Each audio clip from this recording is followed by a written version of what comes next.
Então, irmãos, abram a Bíblia de vocês no livro do Êxodo, capítulo 8, do verso 8 ao verso 10. Êxodo 8, do 8 ao 10. Esses dias, no domingo, eu preguei nessa passagem, mas tem um versículo que me chamou a atenção e eu gostaria de compartilhar, uma outra mensagem no mesmo texto, mas que tem um outro ensino para a vida da gente. Êxodo 8, do verso 8 ao verso 10. Diz assim: Chamou Faraó a Moisés e a Arão e lhes disse: Rogai ao Senhor que tire as rãs de mim e do meu povo, então deixarei ir o povo para que ofereça sacrifícios ao Senhor. Falou Moisés a Faraó: Digna-te dizer-me quando é que hei de rogar por ti, pelos teus oficiais e pelo teu povo, para que as rãs sejam retiradas de ti e das tuas casas e fiquem somente no rio. Então respondeu: Amanhã. Moisés disse: Seja conforme a tua palavra, para que saibais que ninguém há como o Senhor nosso Deus. Ninguém há como o Senhor nosso Deus. Quanto mais a gente lê, quanto mais a gente medita, quanto mais a gente estuda a Bíblia, assim com o coração, com devoção a Deus, mais a gente fica encantado com Deus, com o nosso Deus, com o caráter de Deus, com a forma com que Deus trabalha, a maneira de agir, o ser de Deus. Quando nós olhamos para Jesus, que é Deus e esteve entre nós, o Deus conosco, e a gente fica ainda mais encantado porque a gente vê na sua humanidade Jesus sendo o homem perfeito, o homem segundo o coração do qual Deus Pai criou todos nós. A gente fica maravilhado, porque as atitudes de Jesus são prudentes, elas são amorosas, as atitudes de Jesus são firmes, são justas. A gente não vê em Jesus, por exemplo, um agir impulsivo, a gente não vê um agir tendencioso, a gente não vê um agir preconceituoso nem injusto. Então a gente fica de maneira assim, maravilhado com o nosso Deus, não tem como. Muitas vezes a gente não consegue compreender plenamente como Deus faz as coisas, o tempo que Deus usa para fazer as coisas, mas isso é devido à nossa imperfeição, é devido à nossa limitação, e a gente descansa no caráter de Deus que a Bíblia revela. Mesmo que a gente não consiga compreender todas as coisas, a gente está descansado no Deus maravilhoso, santo, justo, bom, Deus de amor que nós servimos. E no texto que a gente está trazendo, esta foi uma das frases que Moisés usou, Seja conforme a tua palavra, Faraó, para que saibais que ninguém há como o Senhor nosso Deus, que revelam essa verdade, de que não há ninguém como o nosso Deus. E Moisés está aqui diante de Faraó. Faraó pede para que Moisés ore a Deus e faça cessar a praga, que foi a segunda praga, a praga das rãs. Moisés diz para ele: escolha o dia, momento que você quer que faça isso, para que ficasse bem claro que não houve coincidência, de que foi Deus que fez, mesmo. E aí ele faz essa declaração dizendo: assim Faraó saberá que ninguém há como o Senhor nosso Deus. Não é isso que diz? Então eu queria trazer alguns ensinos, porque esta frase, ou esta ideia, ou esta verdade também é dita em outros versos da Bíblia. E que ensino a gente pode tirar, Por exemplo, ninguém há como o Senhor nosso Deus que opera maravilhas. Êxodo mesmo diz assim no capítulo 15, verso 11: Ó Senhor, quem é como tu entre os deuses? É um cântico de Moisés aqui. Quem é como tu, glorificado em santidade, terrível em feitos gloriosos, que opera as maravilhas? Não há ninguém como o nosso Deus que opera a maravilha. E a gente vê as maravilhas do Senhor todo dia. Por exemplo, quando você observa a criação, não sei se você já parou para pensar na diversidade que tem de coisas criadas, né? Nas formas, nas cores, nos propósitos. Não há nada que foi criado sem função, né? Sem um porquê, sem a necessidade daquilo. De uma maneira ou de outra, tudo colabora para aquilo que Deus criou, né? Essa diversidade de tantas coisas, as leis que operam cada coisa, as leis que operam no mar, as leis que operam a gravidade, as leis que operam no universo, no céu, na terra, embaixo da terra, né? No fundo do mar, né? Há leis na natureza, né? Que são obedecidas, o clima. Claro, a gente vive um tempo de alteração dessas coisas por intervenção do homem, mas as leis estão aí, né? A gente não vê nenhuma estrela caindo, nenhum planeta caindo aqui. As coisas estão lá, porque existem leis que Deus fixou, né? Então, se a gente vê maravilha, por exemplo, em Deus presidir os nascimentos, né? Filipe está completando mais um ano de vida, mas o Salmo diz que o Senhor nos formou no ventre da nossa mãe. O Senhor preside os nascimentos. Diz o Salmo que o Senhor preside até o parto das corças no meio da floresta, né? Nós vemos as maravilhas de Deus respondendo nossas orações. Você certamente colecionou muitas orações que você pediu a Deus, clamou a Deus. Muitas vezes pensou naquilo, muitas vezes sem força para orar por aquilo, mas pensou. E você viu a resposta, tem um testemunho a dar. A maravilha do perdão de Deus. Quantas e quantas vezes a gente pisou na bola, continua pisando, mas Deus não desiste, né? A misericórdia dEle, a graça dEle, o perdão dEle sobre a nossa vida. O que Deus realiza dentro de nós, mudanças no nosso pensamento, mudanças na nossa maneira de sentir, mudanças no nosso coração. Levantamos determinados a fazer uma coisa movido pela raiva, pelo senso de injustiça, mas depois Deus muda aquilo e a gente percebe que foi muito melhor aquela mudança, né? Foi muito melhor o silêncio que eu guardei, foi muito melhor eu não ter feito o que eu pensei em fazer. A gente tem essas coisas dentro da gente, sem falar dos milagres, né? Milagres, cura, tantos outros milagres. A conversão é um milagre maior na nossa vida, né? Então Isaías diz assim: também isso procede do Senhor dos Exércitos. Ele é maravilhoso em conselho, grande em sabedoria.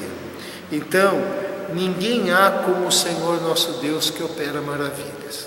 É só olhar para a nossa vida, né?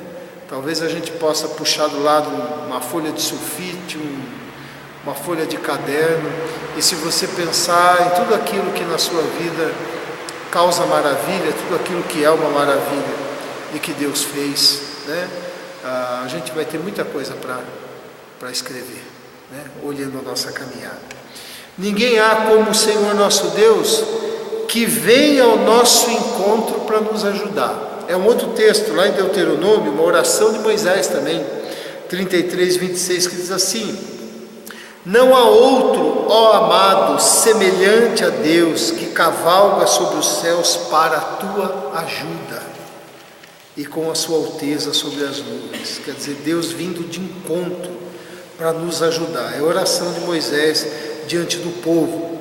E é interessante porque, se você olhar na perspectiva da santidade de Deus, Deus não tem nenhuma obrigação de vir ao nosso encontro. Um Deus santo, e a gente um ser errante, um ser vacilante, né? Um ser dúbio, tem um pensamento, às vezes, como diz Tiago, dobrado. O Senhor, na sua santidade, não teria nenhuma obrigação de vir ao nosso encontro. Se a gente olhar na perspectiva, no aspecto da justiça de Deus, ainda piorou, né? Porque um Deus justo e santo, olhando para tudo aquilo que a gente de errado faz, pensa, sente, quer, né? Se compromete e não faz, então as coisas ficariam feias para o nosso lado se for olhar para o lado da justiça. Mas Deus vem ao nosso encontro e nos ajuda, né? Se a gente olhar no aspecto da grandeza de Deus, você pensar que o Criador olha para você, que o Senhor soberano, que domina todas as coisas, ouve a tua voz, que vem ao teu encontro, que estende a mão para você, que tem paciência com você, então, como é que fica, né? Pensando em termos de obrigação, Deus não tem nenhuma obrigação com a gente, nenhuma, porque Deus nos criou e nos dotou de tudo aquilo que a gente precisa para viver, mas apesar disso, Ele se compromete com a gente, compromete em ajudar, compromete em responder oração, compromete em não permitir que os nossos pés vacilem. Ele se compromete, à toa, por amor, né? Não é à toa, é por amor que o Senhor faz isso, mas Ele não tem nenhuma obrigação de fazer isso, e não tem nenhuma obrigação de nos ajudar nas enrascadas que a gente se mete, né? Porque a gente decide mal, a gente faz as coisas que não deveria ter feito, ou toma decisões movido não por um pensamento, muitas vezes por um sentimento, não por um raciocínio, não com calma, às vezes com pressa, às vezes na impulsividade, e a gente vai colecionando atitudes assim atrapalhadas, atitudes que não deveria ser feito, mas apesar disso, Ele vem e ajuda, né?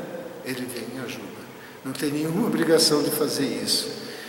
Isaías diz assim: porque desde a antiguidade não se ouviu, nem com o ouvido se percebeu, nem com os olhos se viu Deus além de ti, que trabalha para aquele que nele espera.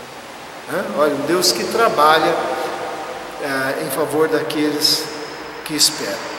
E é claro que aqui Isaías está falando a respeito da fé, falando a respeito do povo que o conhece, mas olha, Deus trabalha até por aquele que não espera nele.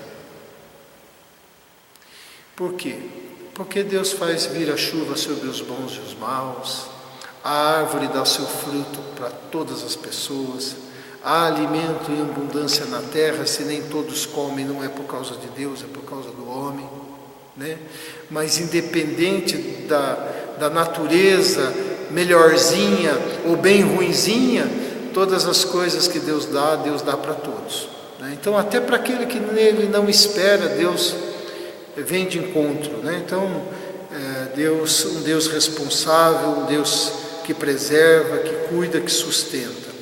Não há ninguém como o Senhor nosso Deus, né? Como Moisés disse para Faraó: escolhe o dia e você vai saber que ninguém há como o Senhor nosso Deus. E mais um texto que traz essa verdade é 1 Reis 8:23. Ninguém há como o Senhor nosso Deus, que renova a cada manhã a sua misericórdia.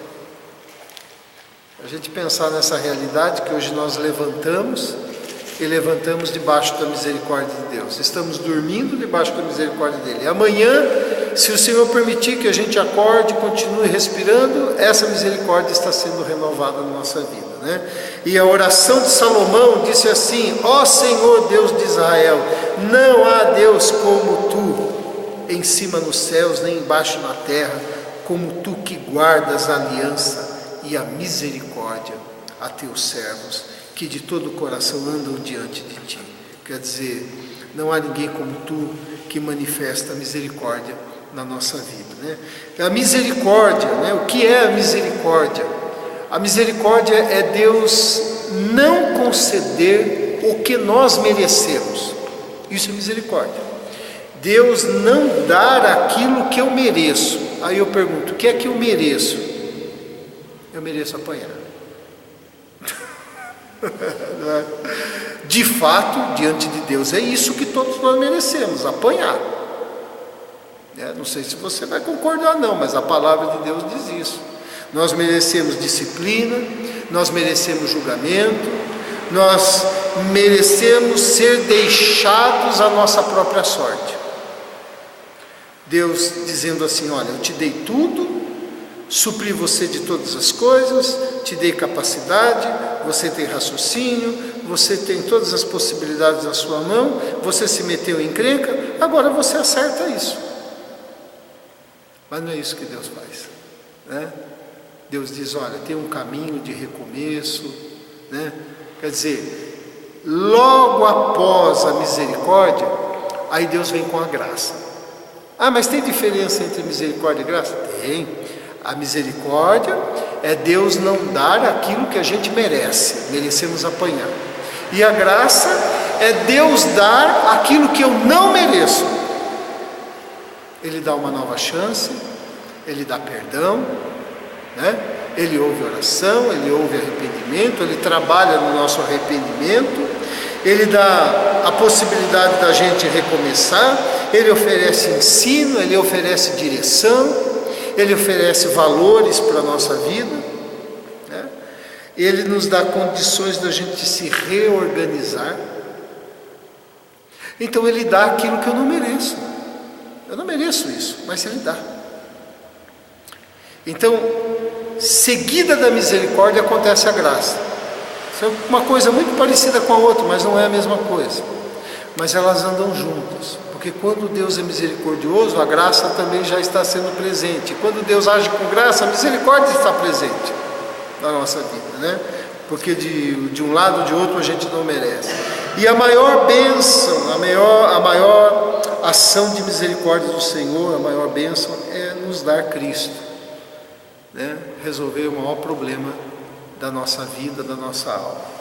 E a misericórdia bem expressa na sua vida todos os dias é uma coisa que a gente falha, que alguns pedem, mas que Deus tem de sobra. Sabe como que é a misericórdia bem expressa na vida? A paciência dele, né? Como Deus é paciente com a gente. Como Deus é paciente. A paciência de Deus em mesmo quando Ele nos disciplina, não disciplina na medida que a gente merece. Olha só, Salmo 103:10 diz assim: não nos trata segundo os nossos pecados, nem nos retribui consoante as nossas iniquidades. O que está sendo dito aqui? Que Deus não nos disciplina na medida que a gente merece. Ele sempre é muito amoroso, muito paciente, né? Então, Ele não nos trata segundo os nossos pecados. Então, a paciência é a expressão da misericórdia de Deus todos os dias com a gente e concede alívio para a gente, apesar dos erros. Olha só, quem já errou, consciente do seu erro e sabendo que estava errando, fazendo o contrário da vontade de Deus, e depois buscou ajuda, recebeu.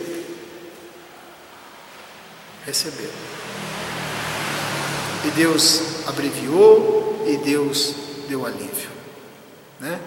É claro que o abuso da paciência, da misericórdia de Deus revela um defeito muito grande da gente, né? Abusar da paciência de Deus é até uma imprudência enorme na nossa vida. Mas aqueles que não abusaram assim conscientemente, mas erraram conscientemente, também já provaram de como Deus é paciente, né? Então, ninguém há como o Senhor nosso Deus, que renova a sua misericórdia a cada manhã. Você quer ver? Ninguém há como o nosso Deus que renova a misericórdia todas as manhãs. Nós, muitas vezes, não renovamos a nossa misericórdia para com as pessoas todas as manhãs, né? Agora, Deus que é Deus renova, eu que não sou nada não renovo, eu estou querendo ser o quê? Maior do que Ele? Então por isso que vem a palavra do Senhor para a gente renovar a nossa misericórdia, porque nós vivemos debaixo disso. Todos os dias você se levanta debaixo da misericórdia e a gente se acha no direito de não renovar isso na vida de alguém.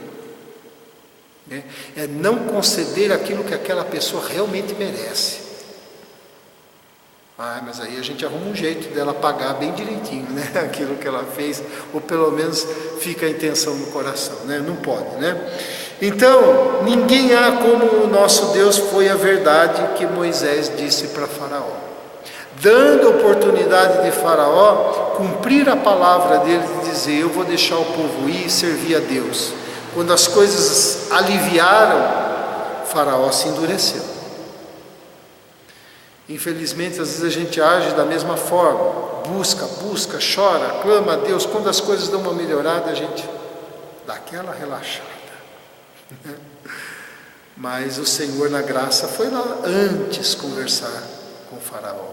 Moisés dizendo: olha, se você deixar o povo ir, as coisas não vão acontecer.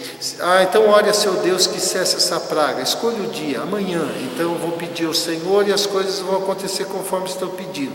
Deu uma aliviada, ele endureceu o coração por 10 vezes. Não foi? Então, não há ninguém como o nosso Senhor, que dá tanta oportunidade na nossa vida. Isso nos alcança todos os dias.